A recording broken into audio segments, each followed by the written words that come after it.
जय हिंद। इस वीडियो में क्लास 8 के कुछ सवाल हैं। एक्सरसाइज है 7.2 और 7.3 के 5 सवाल हैं मिक्स करके। रिवीजन के लिए ये आपकी वीडियो बनाई गई है। तो चलिए एक एक करके सॉल्व करते हैं और देखते हैं।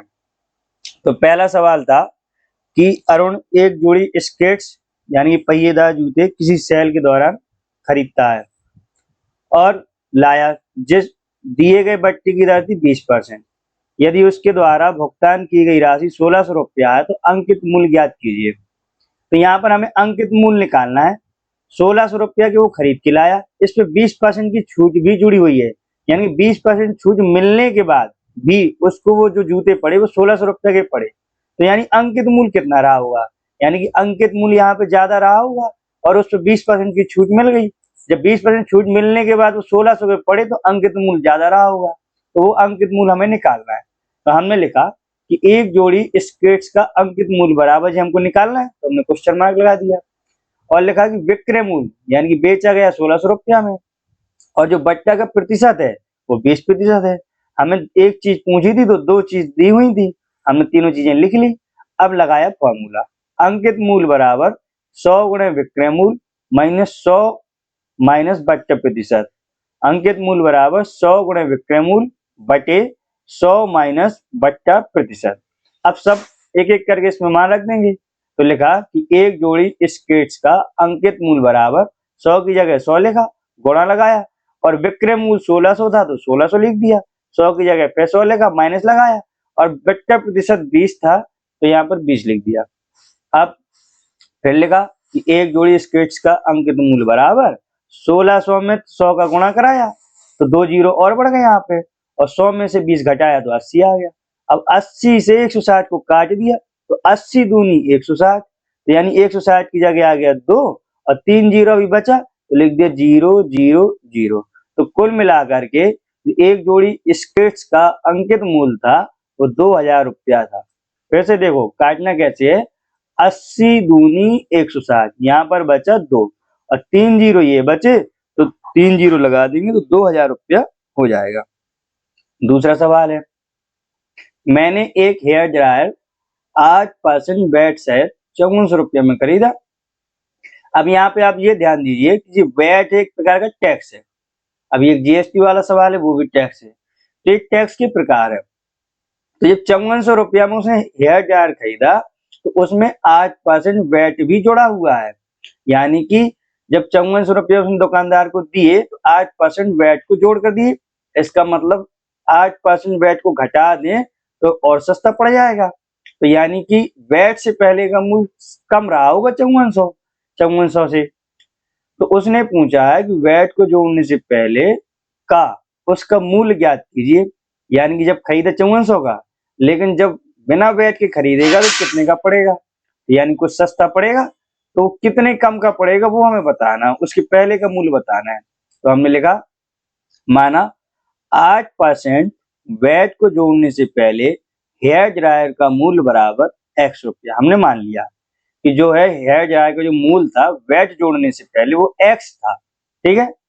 अब यदि हम इसका 8% निकालें, भाई x तो उसका मूल्य है लेकिन हमें 8% टैक्स भी तो जोड़ना है। तो हमने निकाला कि 8% वैट पर हेयर ड्रायर का मूल्य बराबर x का 8%। x का 8% मतलब x की जगह x, का की जगह गुणा और 8 की जगह 8 और परसेंटेज हटाया बटे में 100 लगाया। 8 का गुणा x से हुआ तो 8x और बटे 100, यानी कि भैया चीज थी वो x की जो हमने मानी, उस पर टैक्स दिया हमने 8%, तो जो हो गया टैक्स वो हो गया 8x बटे 100।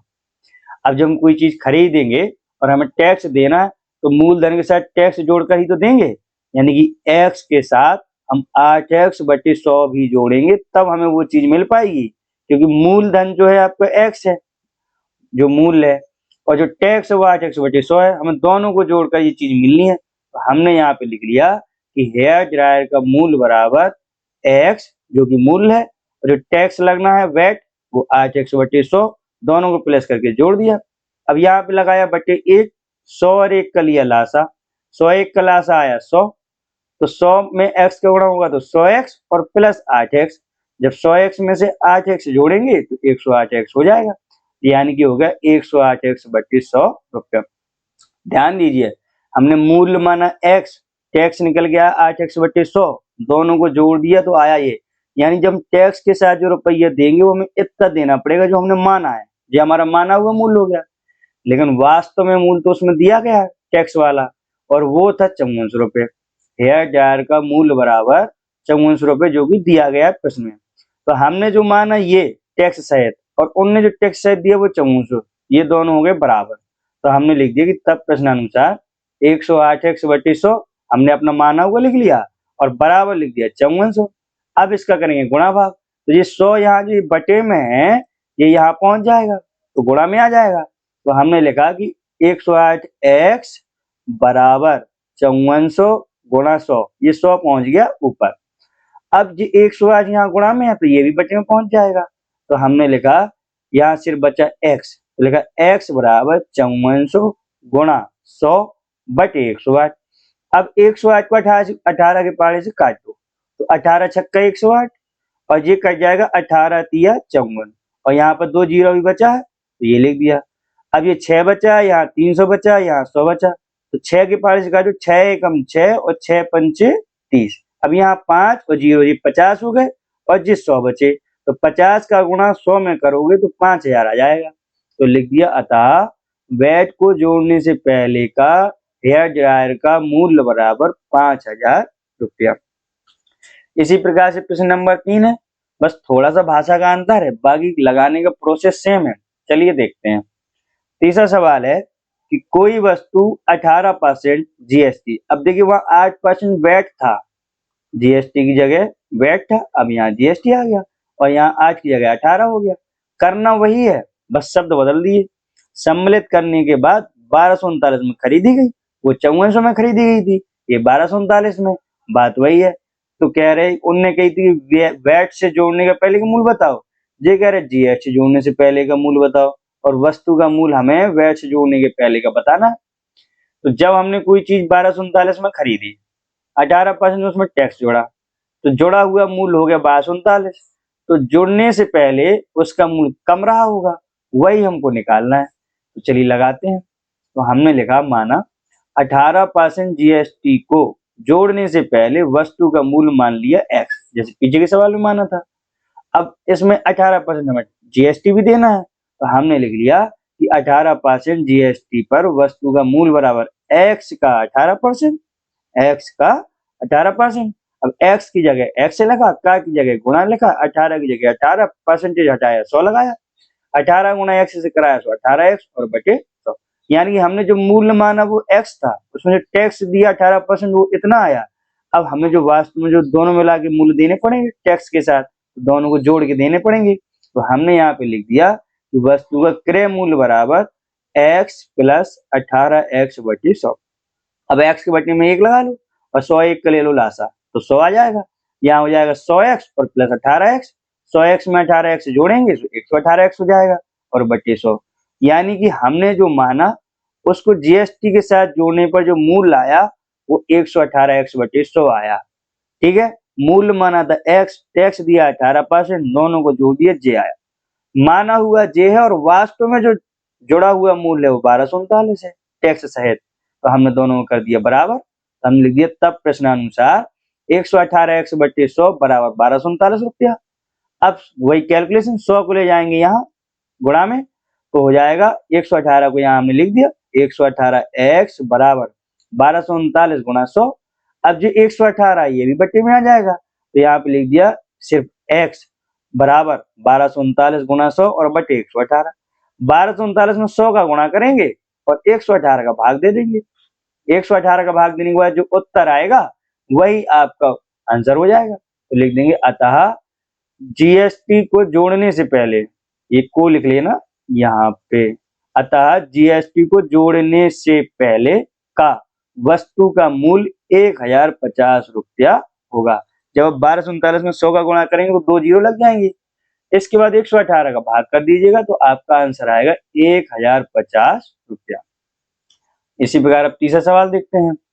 तीसरा सवाल है कि 5% वार्षिक दर से बढ़ते हुए वर्ष 2003 के अंत में एक स्थान की जनसंख्या 54,000 हो गई। देखिए हर साल 5% जनसंख्या बढ़ जाती है हर साल, और 2003 की बात कही गई और 2003 में 54,000 हो गई। कितनी हो गई?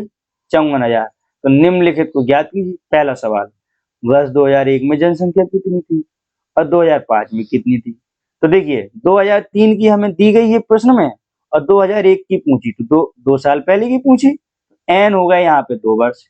इसी प्रकार दूसरे सवाल में भी देखो, हमें 2003 की तो दी है सवाल में और हमसे 2005 की पूछ ली, तो 2 साल बाद की पूछ ली, यानी कि समय दोनों जगह हमारा 2 वर्ष ही रहेगा, यहाँ 2 वर्ष पहले और यहाँ 2 वर्ष बाद। तो चलिए पहला सवाल हम सॉल्व करते हैं। 2001 में जनसंख्या कितनी होगी ये बताते हैं। तो हमने लिखा, माना कि P बराबर जनसंख्या, यानी कि ध्यान दीजिए हमें पहले सवाल में P निकालना है और दूसरे सवाल में A निकालना है। तो हमने लिखा कि P को मान लिया जनसंख्या, ठीक है, और A हमारी होगी 54,000 और R होगी 5%, 5% की दर से बढ़ रही है। 54,000 हो गई 2003 के अंत में, और T हो गया 2 वर्ष, समय हो गया 2 वर्ष। T को लिख लेंगे N, क्या लिख लेंगे?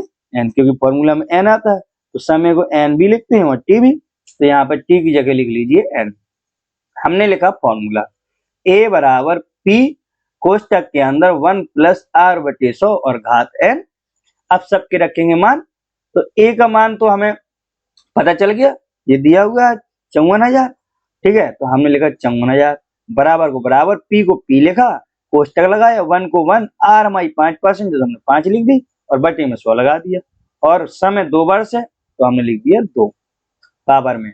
अब आगे इसको करेंगे सॉल्व, कैलकुलेशन करेंगे, तो 54,000 का 54,000 लिखा, P को P लिखा और इसको काटा, 5 एकम 5, 5 एकम 5 और 20 पंचे 100, तो यहाँ आगे 1/20। अब 20 का और यहाँ लगा लेंगे 1, तो 20 का और 1 का ले लेंगे लासा, तो 20 और 1 का लासा आ जाएगा 20 और 20 एकम 20 और 20 में ये वाला 1 जुड़ जाएगा तो 21 हो जाएगा, यानी कि 21/20 और घात 2 लगा तो घात 2 लगा दिया। अब आगे हमने क्या किया, 54,000 को 54,000 लिखा, P को P लगा, बराबर का बराबर लगाया और 21/20 पे पावर 2 है, घात 2 है, तो हमने 2 बार लिख दिया इसको, 21/2 गुणा 21/2। अब हमने क्या किया, ये जो 20 और ये जो 20 है 2 बार, ये बटे में है, तो जब हम बराबर के इस तरफ ले आएंगे तो ऊपर गुणा में आ जाएगा, तो हम ले आए 54,000 गुणा 20 गुणा 20 और 21 से ऊपर यानी कि गुणा में, तो ये आ गए बटे में यानी कि भाग में। ठीक, जो संख्या ऊपर होगी वो बराबर के इस तरफ नीचे आ जाएगी और जो नीचे होगी वो बराबर के इस तरफ ऊपर आ जाएगी, तो हमने वही कर दिया, 20 पहुंच गए ऊपर, 21 आ गए नीचे। अब हमको क्या करना है कि 54,000 गुणा 20 करना और बटे 21 गुणा 21, तो हमने इसको काट दिया। कैसे काटा, ध्यान से देखो, हमने काटने के लिए क्या किया, जो 21 है हमने 3 के पहाड़े से काट दिया, 3 सत्ते 21, 3 के पहाड़े से काट दिया, 3 सत्ते 21 और इसको भी काट दिया 3 के पहाड़े से, तो ये कट गया हमारा 3 एकम 3, 5 में से 3 गया 2 बचे 24 हो गया, 3 अट्ठे 24 और 3 जीरो है, अपने से 3 जीरो लिख दिए। और इस वाले 21 को भी 3 के पहाड़े से काटो, तो 3 सत्ते 21, तो ये कट जाएगा अपना 3 छक्के 18 और 3 जीरो, तो आ जाएगा 6,000। तो हमने ये लिखा यहाँ पर 6,000 और गुणा 20 और गुणा 20 और नीचे बचे 7 और 7, तो हमने लिख लिया 7 गुणा 7। अब हमने क्या किया, इस वाले 6 का गुणा कराया 2 से, 6 दूनी 12 और 12 दूनी 24, तो लिख दिया 24। गुणा कराना देखो कितना आसान है, 3 जीरो 6 के और 1 1 जीरो जे, 5 जीरो, वैसे 24 की संख्या हमने 5 जीरो लगा दिए और 7 सत्ते 49, तो बटे में 49 लिख दिया। अब 49 का भाग हम इसमें दे देंगे तो हमारा P आ जाएगा, यानी कि हमने लिखा P बराबर, जब हम भाग देंगे तो आएगा 48,979.59। अब देखिए जनसंख्या दशमलव में तो होगी नहीं, कोई चीज तो है नहीं कि हम आधी काट लेंगे, पूरी पूरी होगी, इसलिए 79 की जगह हम लिख देंगे 80। क्या लिख देंगे, 80, तो पूरी पूरी हो जाएगी 48,980, 979 की जगह हो गया 980, तो यानी कि वर्ष 2001 में जनसंख्या थी 48,980। अब दूसरा सवाल भी देख लेते हैं। तो दूसरा सवाल है कि वर्ष 2005 में जनसंख्या कितनी होगी। देखो भैया, उसमें हमने निकाला, अब इसमें हम जो निकाला वो हम मान लेना, हमने P निकाला, यहाँ P को मान लेना और A को निकाल लेना। ध्यान दीजिए, उधर हमने A को निकाल, यहाँ हम A को निकालेंगे, वहां A को मान लिए थे और R अपनी वही रहेगी, T अपना वही रहेगा, और टी को हम लिख लेंगे एन। क्या लिख लेंगे? एन। तो टी की जगह एन लिख लो। अब देखो हमने लिखा ए बराबर पी, वही फॉर्मूला 1 प्लस आर बटे 100 घात एन मान रखा। अब हमें ए निकालना है इस बार। पी की जगह चौगुना जाल लिखा, 1 लिखा, प्लस लगाया, आर की जगह 5 बटे 100 घात 2। 5 को काटा, 5 एकम 5 और 20 पंचे 100 और लासा लिया। यदि बटे में 1 लगा लो 1 के, तो 20 और 1 का लासा लेंगे तो आ जाएगा 20 और 20 में 1 जुड़ जाएगा तो ऊपर आएगा 21, यानी कि 21 बटे 20 और घात 2। हमने इसको खोल दिया, चौगुना जाल लिखा, 21 बटे 20 को 2 बार लिखा तो 21 बटे 20, 21 बटे 20। अब 1 0 2 0, ये वाली 1 0 2 0 कट गई। अब 2 के पार से काटो तो आ जाए तो 27, यानी कि 270 आ जाए, क्योंकि 1 0 हमारी यहाँ बची है तो आ जाए 270। कितना आ जाएगा? 270। अब इस वाले 2 से काटो तो आ जाए 135। कितना आ जाए? 135। तो यानी कि ऊपर बचो हमारा 135 और 21 और 21। तो हमने लिख दिया कि ए बराबर 54,000 गुणा 21 गुणा 21 बटे 20 गुणा 20। इसको काटा पीटा तो हमारा बचा 135 गुणा 441। अब 135 में 441 का गुणा कर दीजिए तो आपका उत्तर आ जाएगा। तो गुणा करने में आया 59,535। हमने लिख दिया अतः वर्ष 2005 में जनसंख्या 59,535 थी। चलिए अब अगला सवाल है स्कूटर वाला। ये 5वां सवाल है, लास्ट सवाल है। कह रहा है कि एक स्कूटर रुपये 42,000 में खरीदा गया और 8% की दर से इसके मूल्य में अवमूल्यन हो रहा। अवमूल्यन का मतलब होता है घाटा। क्या होता है? घाटा, यानी भाई माइनस में जा रहा। तो बताओ एक वर्ष के बाद स्कूटर का मूल्य क्या होगा, ज्ञात कीजिए। देखो भैया, हमने कोई चीज 42,000 में खरीदी और उसमें घाटा हुआ तो 42,000 से कम में बिकेगी ना वो। तो हमें एक वर्ष के बाद का मूल्य निकालना है और 8% की दर से घाटा हुआ। तो हमने यहाँ पर लिख लिया फॉर्मूला तुरंत के तुरंत। हमने लिखा ए बराबर पी और 1 माइनस आर बटे 100। अब देखिए फॉर्मूले में हमने माइनस लगाया, ये अपन को ध्यान रखना है। क्यों? क्योंकि घाटा हो रहा है, माइनस हो रहा है, अवमूल्यन हो रहा है, इसीलिए। वरना प्लस लगता है फॉर्मूला में। अब सबके रख दो मान। ए तो हमें निकालना है, पी का मान हो जाएगा 42,000, ठीक है। और 1 की जगह 1 लिखा, माइनस की जगह माइनस, आर है हमारी 8% तो 8 लिख दिया और बटे 100 और एन है 1 वर्ष। ये कह रहे 1 वर्ष के बाद का मूल्य बताओ, तो हमने 1 लिख दिया, ठीक है। अब आगे हम करेंगे इसकी कैलकुलेशन। जब हम 1 लगा लेंगे 1 के बटे में 1 और 100 1 का लेंगे लासा तो 100 आ जाएगा। अब इधर आ जाएगा 100, ठीक है। 100 एकम 100 और 100 में से 8 घट जाएगा तो 92 आ जाएगा। तो हो गया 92 बटे 100 और घात 1 का कोई मतलब नहीं होता तो हमने लिखा नहीं। अब 42,000 को 42,000 लिखा, गुणा को गुणा, 92 बटे 100 को 92 बटे 100 और 1 0 2 0 तो ये कट गई 1 0 2 0, ठीक। अब यहाँ बचा 420 और यहाँ बचा 92 तो हमने लिख दिया 420 गुणा 92। इनका करा दो गुणा, जैसे ही इनका गुणा कराओगे वैसे ही तुरंत उत्तर आएगा। उत्तर आएगा 38,640 रुपया। यानी भैया 42,000 में स्कूटर खरीदा गया और 1 साल बाद उसकी। इस तरीके से हमारे ये 5 सवाल सॉल्व हो गए। इनको प्रैक्टिस कीजिए। तब तक के लिए मिलते हैं अगली वीडियो में। जय हिंद।